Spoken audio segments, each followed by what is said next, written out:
G'day, Graeme. Welcome to Landscape Photography World. How are you going? Going well, Graeme. Thanks for having me on. Yeah, excellent. Thanks for coming. I've been a follower of yours for some time, and I know you and I have corresponded a couple of times before. Why don't we start with what got you into photography right at the very beginning? What's your earliest photography memory? It's a funny one. I grew up in New Zealand, and I don't actually remember my family having a camera. And Wow, okay. I gave my mum a call the other day and I said, "Did we have a camera, Mum?" And she said, "No, we never had a camera." And Wow. it's a funny thing. But I know there was photos. So obviously the relatives took photos and Yeah. to my parents.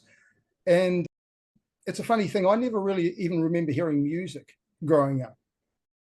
And that was mainly because of the fact my dad was a mad punter, and all I really ever heard was the scratchings and the track conditions, which was totally classic. But yeah, so I think that the first time I had some interest in it. I don't know what it was. And when I first came to Australia, I bought a camera then. Okay. And I used it infrequently, mainly just to record things that were going on with our friends, parties, and that sort of thing, but not really any landscape type of photography. There was no real passion there at all. Yeah.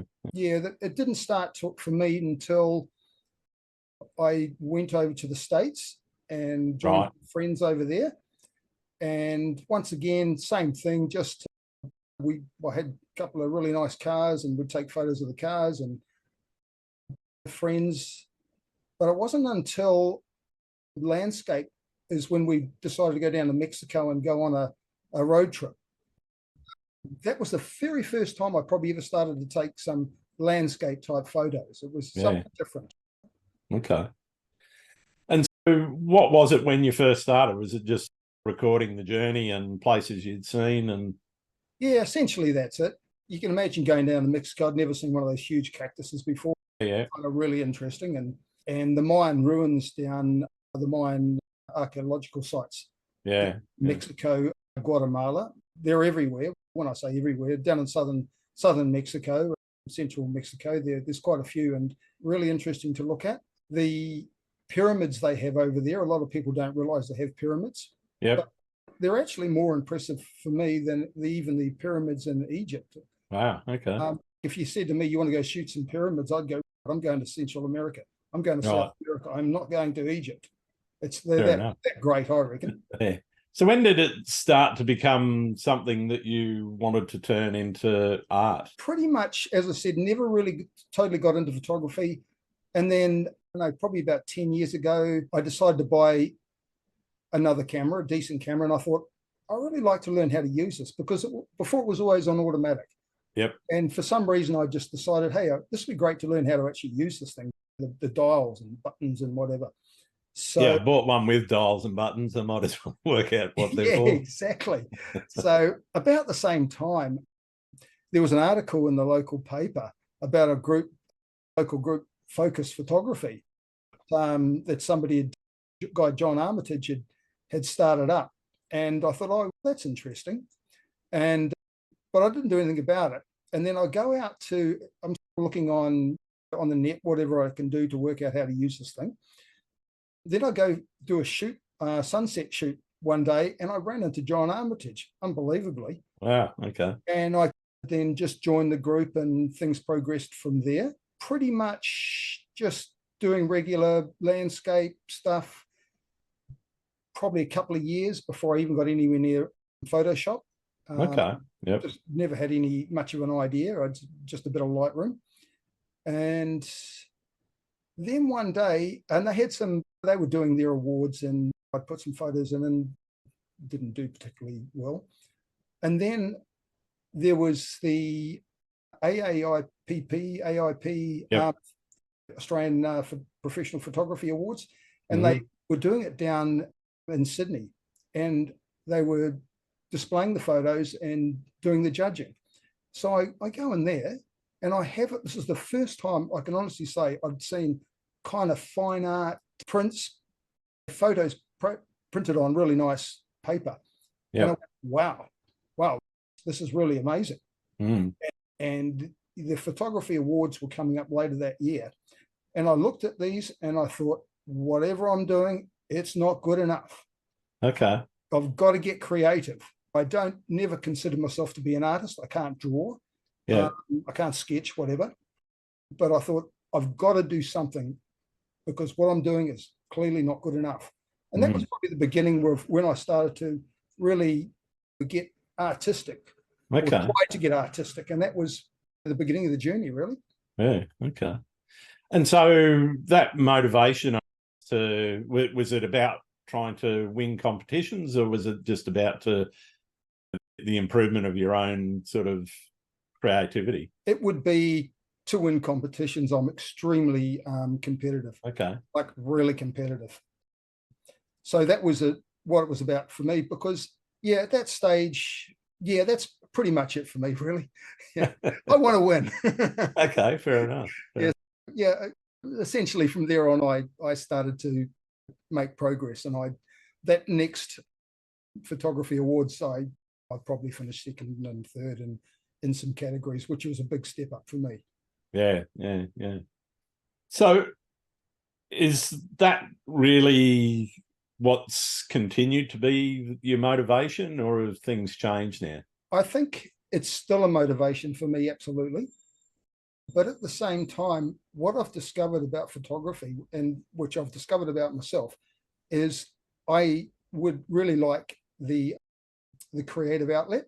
It's something in me that I didn't know I had. As I said, I can't sketch, I can't draw, I can't anything, but I do love that creativity that I can spend hours upon hours in front of the computer editing and creating. And I really enjoy that, and I find it very relaxing. So that's one aspect that for me.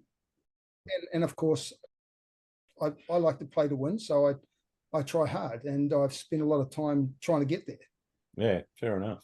Do you think it's important to set creative challenges for yourself? And if so, how do you go about doing that? No, I don't really set myself any challenges. My only challenge that I have for myself is to try and continually get better. I'm not a perfectionist, but I'm working toward perfection. Yeah, Don't get weird about it, but I move in that direction as best I can. So that's the motivation for me. Yeah. And are you a planner when it comes to creating your shots, or are you one that does things more spontaneously? So you see something and you grab it and off you go?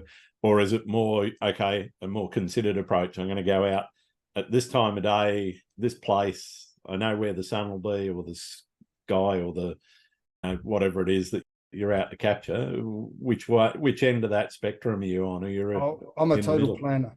Yeah, I'm a total planner. Yeah, there's nothing by chance.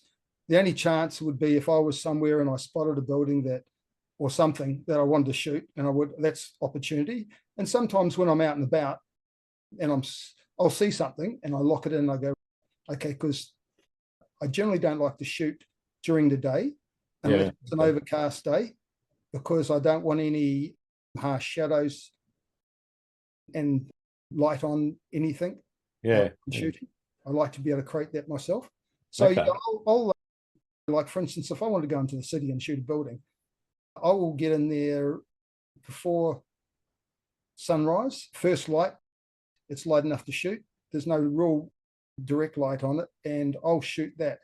And that's pretty much a process that I would use, because once the sun hits it, so apart from that, I'd go out on a cloudy day. That's the only other thing, is I'll wait for a cloudy day and I'll go on a cloudy day.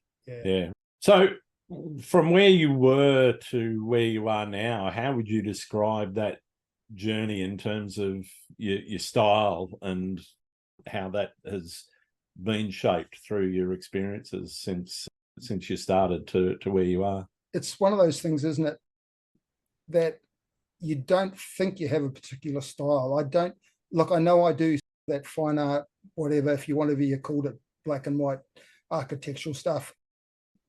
That is a style. Yep. But I don't, that all came about. I'll tell you a little story about how that all came about. You probably sure. how that actually happens. we were thinking about going for a holiday one day, and we just wanted a short break. And I said to my wife, what about New York? I'd love to go to New York. And she goes, oh, it's too cold. This is like January, February. Snow, you wouldn't like it. Of course, as a photographer, you're going to love it, right? Yeah. Anyway, and so that didn't work out. So we thought, oh, okay. I said, okay. So I had somebody I was following online, and I knew they were in Dubai, and I thought, well, hold it. Why don't we go to Dubai? So we went I contacted this guy, Sargent, and I said, hey, mate, I'm coming over. Do you want to get together for a sunrise shoot? And he goes, yeah, sure. So great. So we did that, and he's a really good guy. And while we were doing the shoot, I said, would you teach me what you're doing? Because he was doing this fine art black and white stuff. Yeah. He said, yeah, no worries. I'll do you a session. We sat down together for 3 or 4 hours, and he took me through what he does. Yeah. And the rest is history, so to speak. I basically learned the basics at that stage. I've developed what I do over time. I'm always learning. I'm still learning. Yeah. Yeah, that's pretty much how it got going, and that's the style I'm doing. But saying that at the same time, I'd like to try and do more minimalistic type of thing. I think that's where it's at, so to a little bit going forward. Yep. So if anything, if I'm moving forward, that's probably what an area I want to move forward on. But it helps to have the subjects. So that's absolutely. That's a bit of a challenge. Yeah. I imagine it's a bit of a challenge in cityscapes in particular, trying to pick out individual buildings where you might have a lot of taller buildings around it, for example, or buildings that if you're in the wrong place at the wrong time, then you get shadows across it that are coming from other buildings, etc. How do you work around some of those issues? You can essentially darken down those buildings. You can darken down those areas, essentially, is what you do, so they're less prominent. With my editing, I like to keep detail in the shadows. Yep. I notice with a lot of guys that do my kind of thing, their blacks are quite black, and it looks quite good. It's contrasty, so it looks quite good, but I actually like to keep that detail as much as possible so I'd darken it down to the point that the surrounding buildings as much as possible. But if there is residual light hitting those buildings, then I'll give them a bit of light as well. But essentially, your main eye is going to go to the main subject. Okay. I guess one of the things that comes from that is the change from what somebody might see with the naked eye to what you're interpreting into your images. How do you make that decision to change that perception, change what people are seeing? Yeah, I'm not too worried about reality. I'm creating art. There's never anything that I want to necessarily maintain. It's not a snapshot. It's art I'm creating. Not a journalistic record. Yeah. If I have to remove a building or whatever, I'll just do it because I don't want it in the shot. Yeah. For instance, I don't know if you're familiar with the last black and white shot I put up, where it was a museum building in Dubai.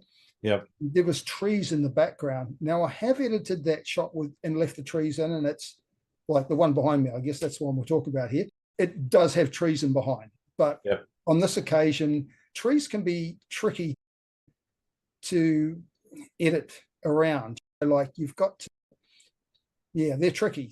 They can be tricky. So I decided. You end up with halos and all sorts of weird artifacts if you're not careful. Yeah, you've got to be. It takes a lot of work to really, because I zoom in 100, 200, 300% when I'm finishing an image to make sure it's okay, because I know that's what a judge is going to do. They're going to zoom in 100%. I sure will. So I just decided on that occasion just to remove the trees and make it more minimal. On this one, you can see behind me. Yeah, there's no reality necessarily in my shots apart from the main subject. Yeah. Okay. In terms of that, what is it that you're trying to communicate then with your photography? That if it is unrealistic, is it just focus on this element and interpret it as you will, or are you trying to communicate something a little bit deeper? No, I'm a technical sort of photographer where I'm not necessarily, I'm definitely not usually trying to invoke some motion in the shot, anything like that.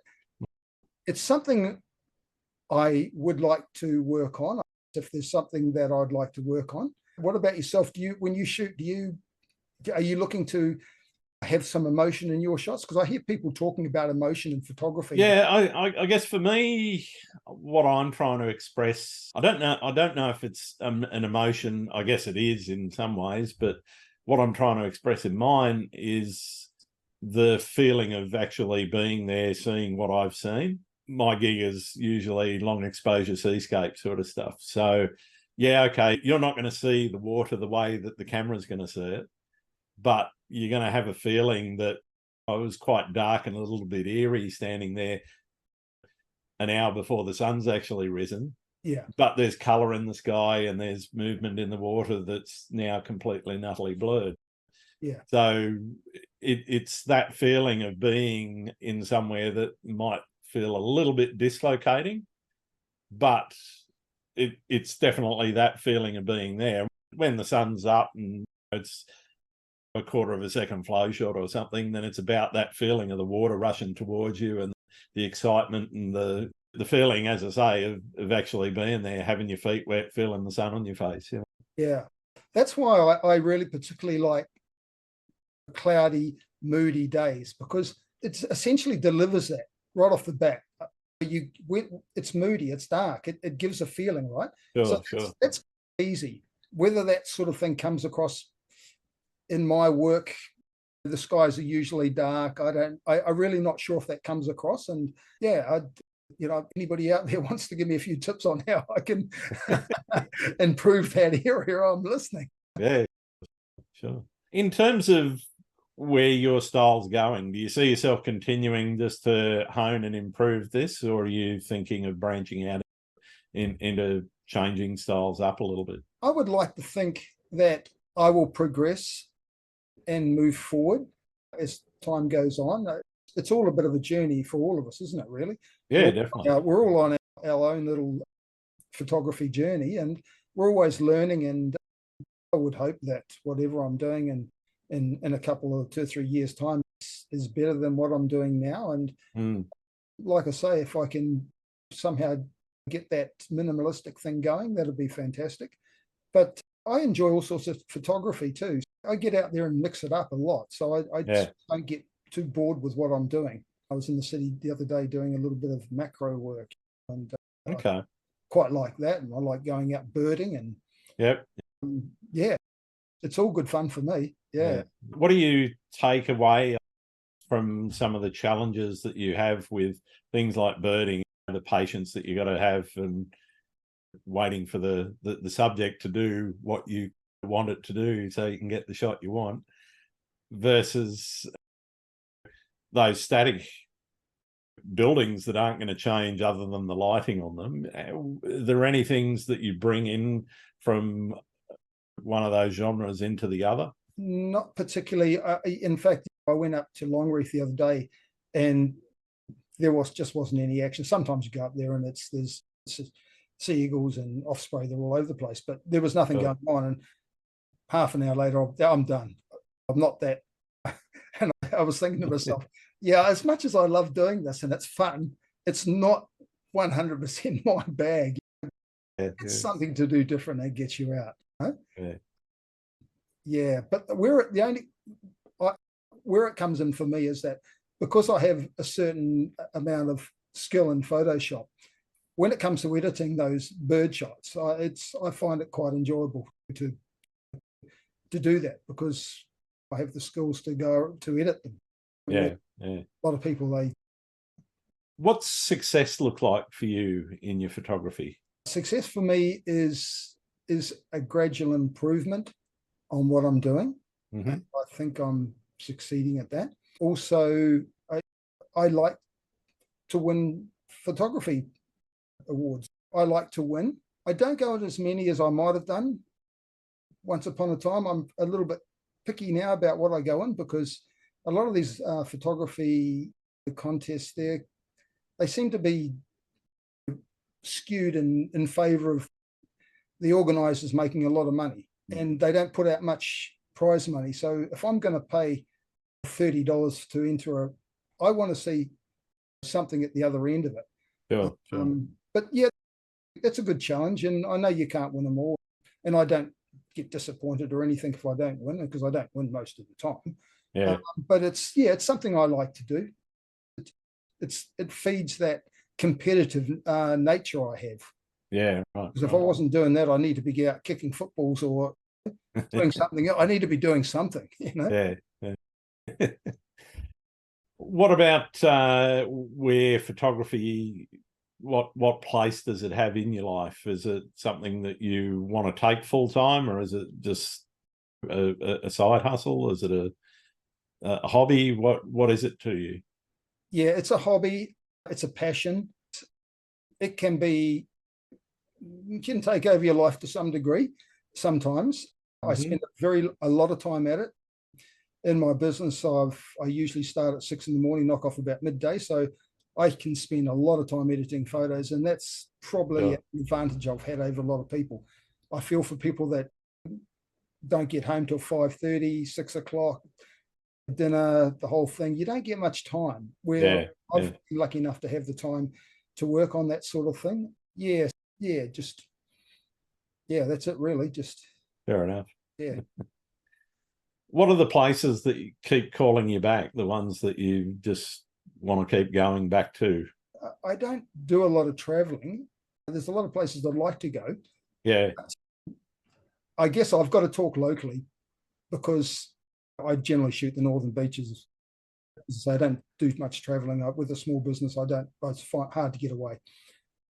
But if you said to me tomorrow, where do you go shoot somewhere, it'd depend on the weather conditions and the tide and the swell. But probably good old Tirrametta. To me, Tirrameta's great. People get whatever, Tirrametta. But yeah, I love it because every time I go down there, it's different. That's what I love too. It completely, constantly changes. And when I go to these places, I go to Tirrametta, I don't have any great expectations. I've been there and I've shot it lots of times. And if I do happen to come away with something that I really like, that's excellent. Yeah. So it sounds to me like where you live does influence how and what you shoot then. Oh, totally. It's a funny story too, is when I started doing research, when I first got the camera and I started to work out how to use it, and I started to Google where are good places to go. And because I didn't grow up in Sydney, although I'd lived here for a long time, and I'm living in Collaroy, I live right on the beach, very lucky. And I'm Googling around and I come across this Tirrametta Beach, right? And I go, Tirrametta Beach, where's that? Because you know how it's not on the main road? It's not a super well-known beach. No, and that's another thing that I like about it. Occasionally you go down there and there's 20 or 30 photographers, but not many other people at sunrise. Yeah. So that was a funny thing. And as it turns out, I'm living 5 minutes away from one of the most iconic beaches in Sydney. But what about places overseas? What's the furthest you've traveled to get a shot? To be honest, just the UAE in recent times. I've been there 3 times in the last sort of 5 years. I haven't traveled any further than that. Been to New Zealand to see my mum, but I haven't really traveled much, unfortunately. If I had the money and time, I'm off to Iceland, or I'd love to do Antarctica, something like that. I certainly love the landscape, and it wouldn't be necessarily about buildings either. I just love the landscape. These places look dramatic. Yeah, definitely. What's the most notable experience you've had while out shooting? Yeah, I've had a few notable kind of I think one thing that really stands out in my mind one time is I was going to New Zealand and I wanted to shoot Maoraki boulders. Have you been there? Yep. No, never. I've been to Auckland, I've been to Wellington, but I haven't been to the South Island at all. And yeah, been at the bottom of the Coromandel and been up to the Bay of Islands, and that's basically it. Yeah. You know what Maoraki boulders are? Yeah, yeah. I know where and what they are, yeah. Because I'm a bit of a planner, because I plan. So I look at the tide and I go, I should go this week. I wasn't just going to shoot that. I was just going for it, but I just planned it. So I wanted to be there when it was mid-tide. If the tide's out, the water's not going to be impacting the boulders. And if the tide's too far in, you're not going to be able to get too close.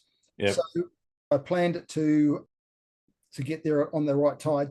So I flew in like on whatever flight it was. I get in there, hire a car. I drive down that way.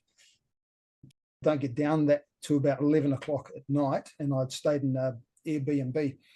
And I get up in the morning and I'm all pumped up. I'm going, yeah, okay, there's going to be people all over the place. It's a popular spot. So I get up there and I get down there and yeah, it's probably 500 meters walk up the beach. And yep. I get there and it's still dark and I'm waiting for the sunrise and eventually it starts to happen and it's starting to, and I'm going, oh, geez, this might be right. And I'm looking down the beach and nobody's coming. And then it really starts to glow. It's really glowing. Oh. And I'm going, yeah, this is looking really good. And I look down the beach and there's nobody coming. And I've got myself positioned and it actually exploded. It's one of the best, think of the best sunrise you've ever seen. That was that. Nice. And it's funny, I shot it and nobody ever showed up. And this is like one of those iconic places where absolutely photographers would go to. So that was fairly memorable for me. It was the locals obviously weren't watching their weather apps. No. Yeah, that was one little story. And another one, I was in the South Island and I was heading towards Milford Sound. And I had seen a photo somebody put up of a lake up in the mountains. And I sussed it out. And it's a bit of a drive from town now. So it's not like I could get there too early. So I get there and there's snow possibly forecast. And it's like about a 2-hour hike up to this lake. And I get there and I walk I go about 300 meters and I went, oh, I don't have any water.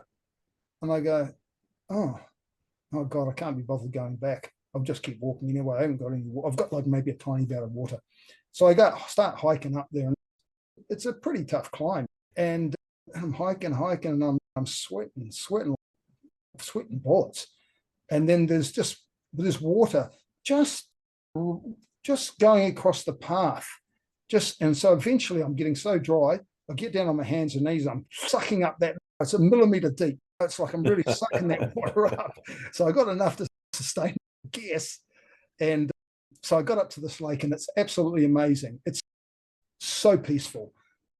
It's surrounded by these mountains and there's snow covered and there's avalanches going off around, little avalanches, and it was just such a wonderful vista. And unfortunately I got up there probably a bit too late. The harsh light was starting to impact it, so I didn't really get any decent photo, but it was a very memorable little experience for me. Yeah, nice. Nice. The other crazy thing is, like, there was snow in the forecast and I didn't tell anybody where I was going. Big mistake, really silly. Yeah. If I would broken a leg or something had happened, nobody in the world knew where I was. So it was a bit of a silly thing, but you live and learn. Yeah, definitely. What about horror stories? I think not a lot of horror story, but I did have one occasion. I was going to go to a shoot, and it was with the focus group, and I obviously got my bearings crossed, and I obviously went to the wrong location. And I started off down a track, and it was fairly steep, and it was dark, and I got to a point where I was getting to the point where I wasn't going to be able to go down and I wasn't going to be able to go up. You ever been in that situation where it's really sketchy?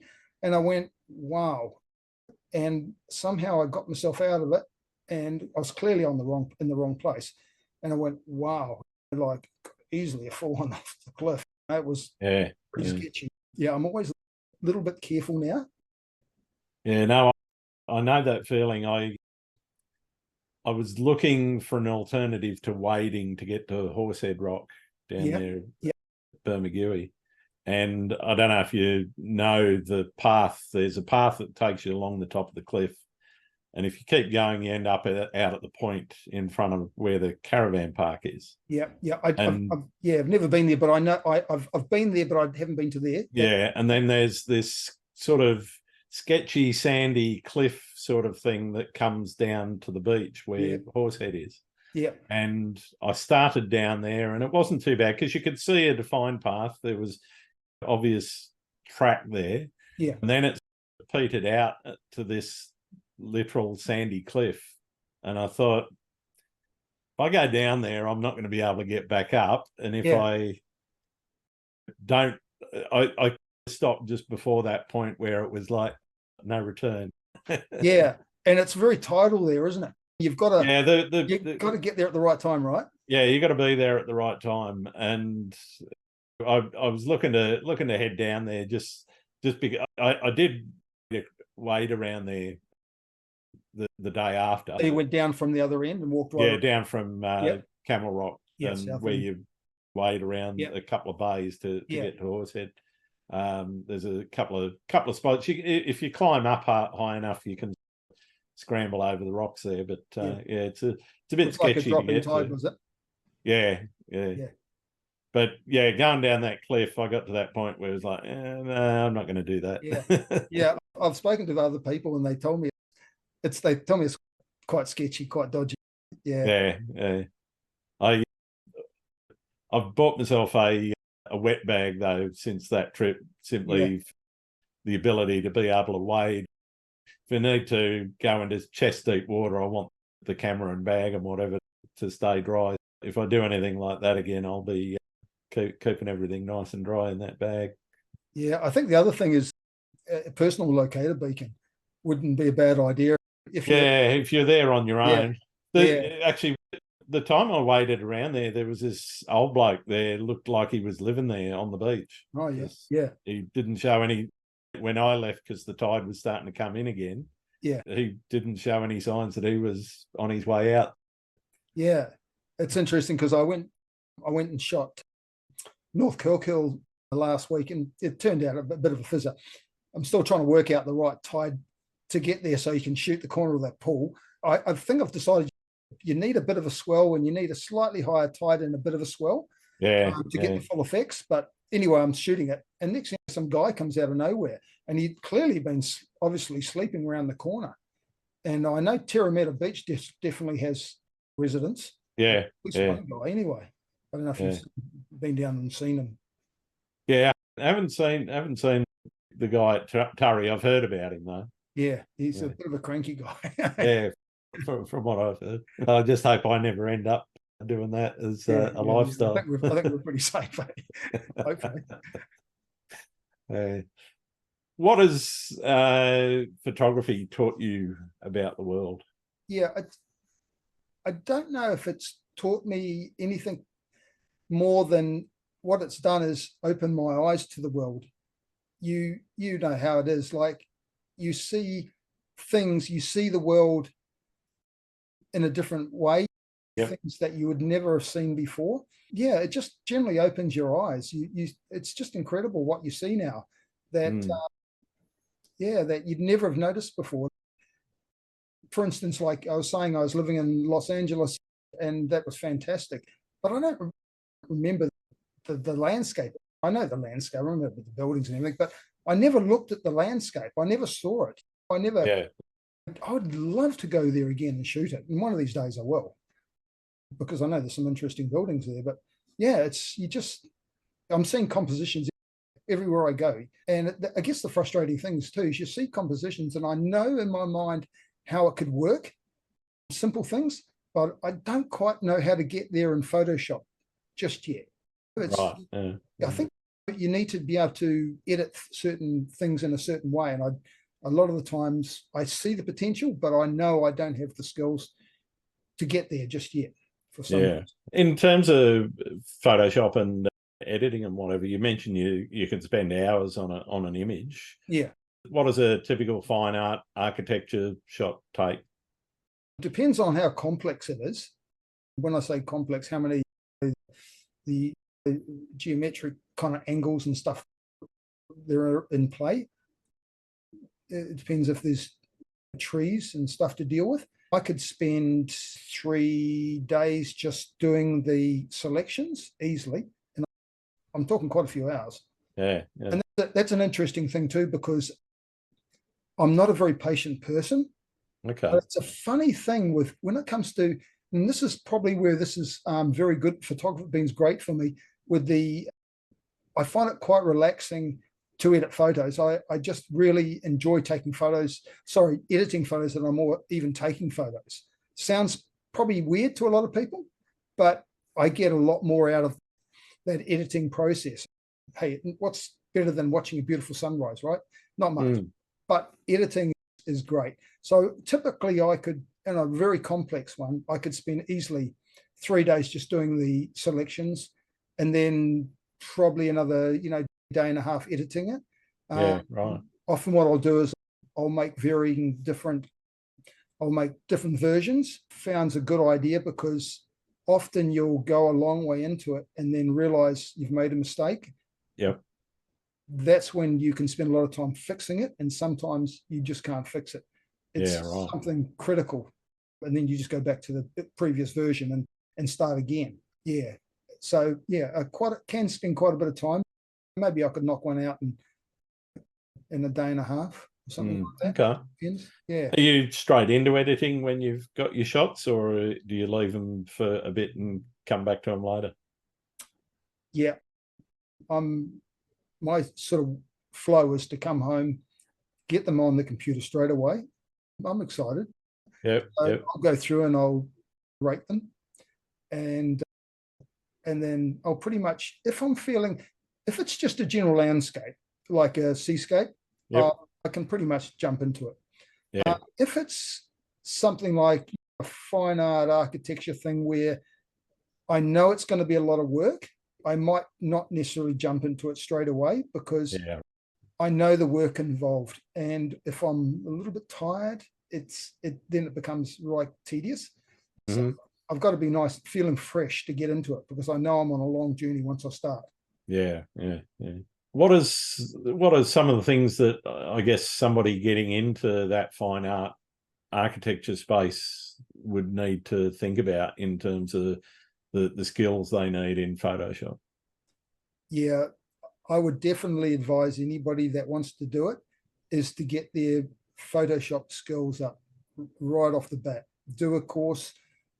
I would highly recommend somebody do a course, even a one-on-one. I would recommend probably doing a one-on-one course with somebody to turbocharge your learning. I think that's one you can't beat it. I mean, I know everything's available online, but to sit down with somebody and work through it, I think is a very good idea. Yeah, you can't ask a YouTube video questions.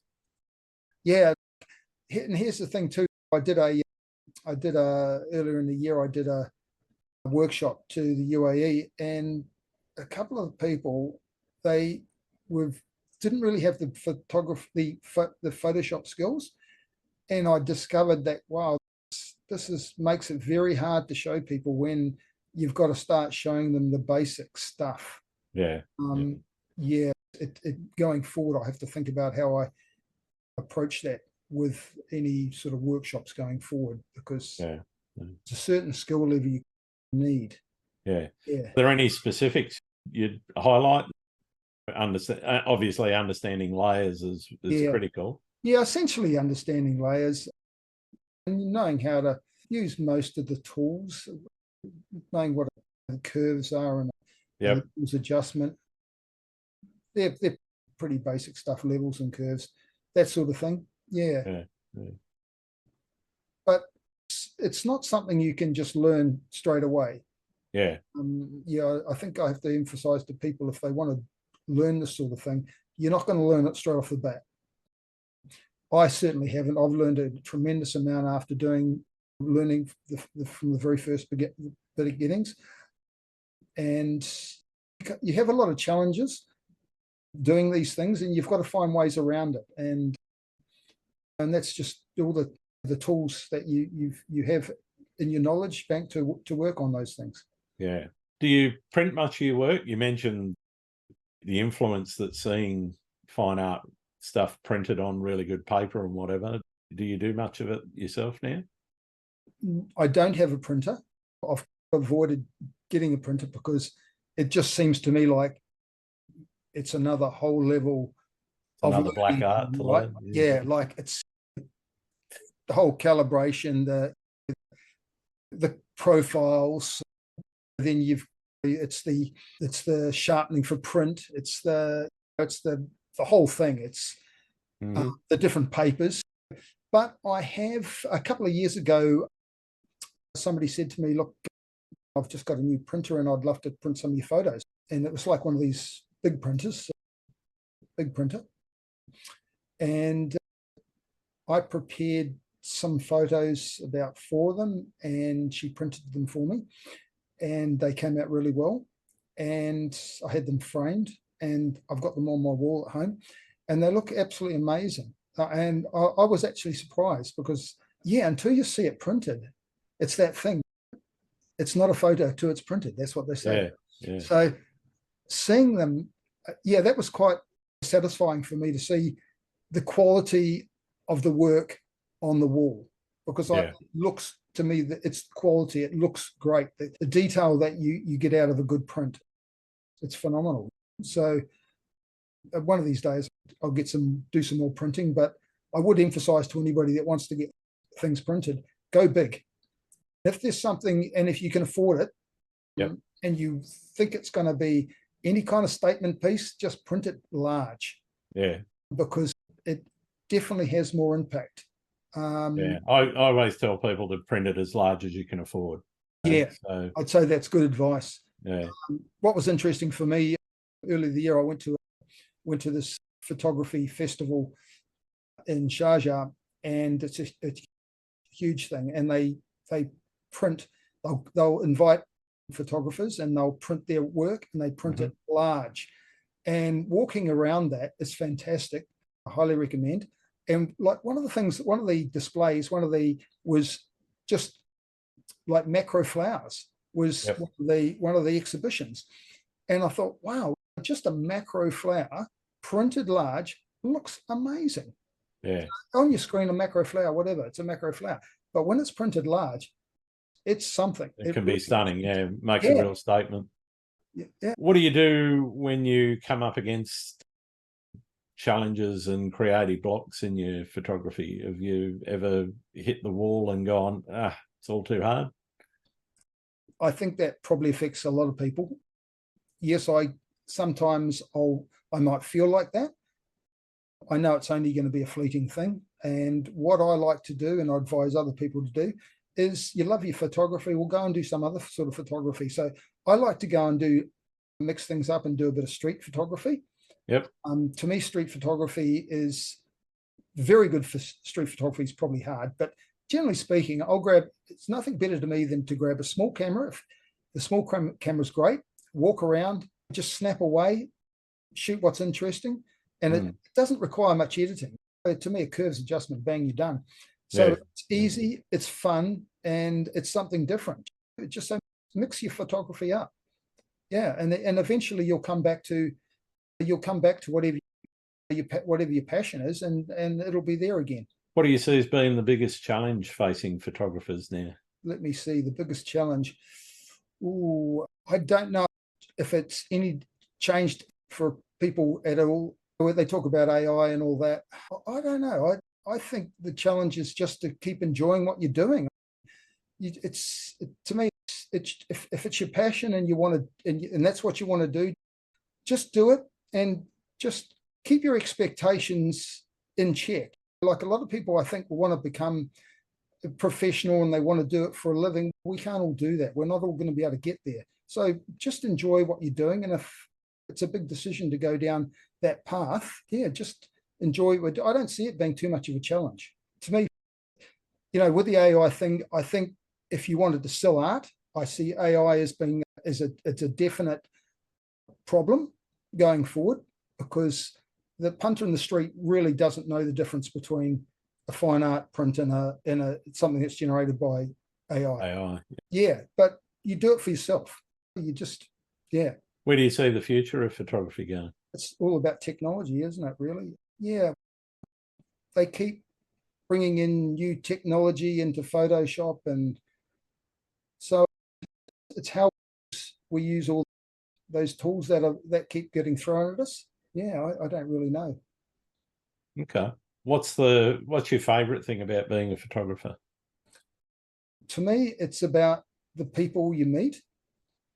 It's about the friendships, and it's also just getting out there and doing it. It's a good reason to get out.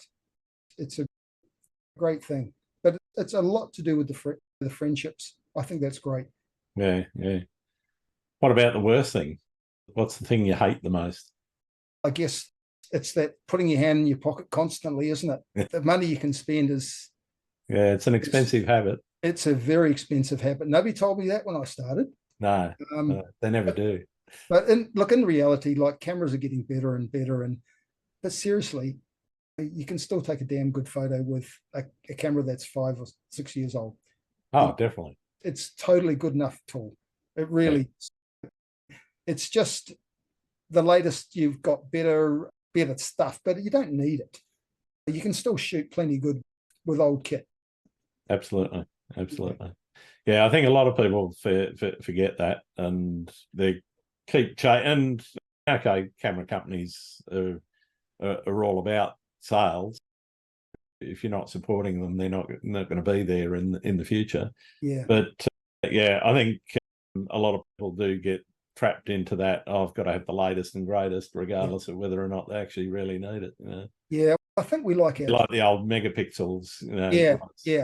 Yeah. Mind you, my camera's about 42, and I'm sure that's all you need. Saying that, I would love to have the latest Fuji medium format style 100 megapixels. Thank you very much. I'd love that. Yeah. If they can make that in a slightly smaller form, I'm all over it. But yeah, I think we just like to reward ourselves as well, don't we? Oh, sometimes, yeah, absolutely. We work hard, so it's our passion. Why not? Why not buy the latest gear if you can afford it? What do you like to do when you're not out shooting or editing? I would usually, a typical kind of day for me is I'll come home and watch a little bit of telly and have lunch, and then I'll get into a little bit of photography. And when I know I've been staring at the monitor long enough, I'll often usually go for a walk for an hour and listen to some music, and occasionally I'll go for a surf. And yeah, that's it for me. Nice. Yeah. What about yourself? Me, traveling, I've been doing a lot of that recently. Even I just got back from Fiji, and I think I got the camera out of the bag 3 times the whole week I was there. Yeah. Because the trip wasn't about that. No. And whilst I was happy to go and do that when I felt like it, it was more about other things. And so I got into that. Family is a big thing. And I'm just about to set off on this Sunday, actually, in the motorhome we just bought. We're heading up to Queensland for a while. We're not sure exactly what. So it's open-ended, is it? Yeah, at the moment. Yeah. Oh, that's fantastic. We're just going to free camp as much as we can and pull up every couple of days. Well, probably more than a couple of days, 3 or 4 days, because it's fairly self-contained. It's got solar and all the rest of that sort of thing. It'll only be when I need to fill up with water and gas that. Yeah.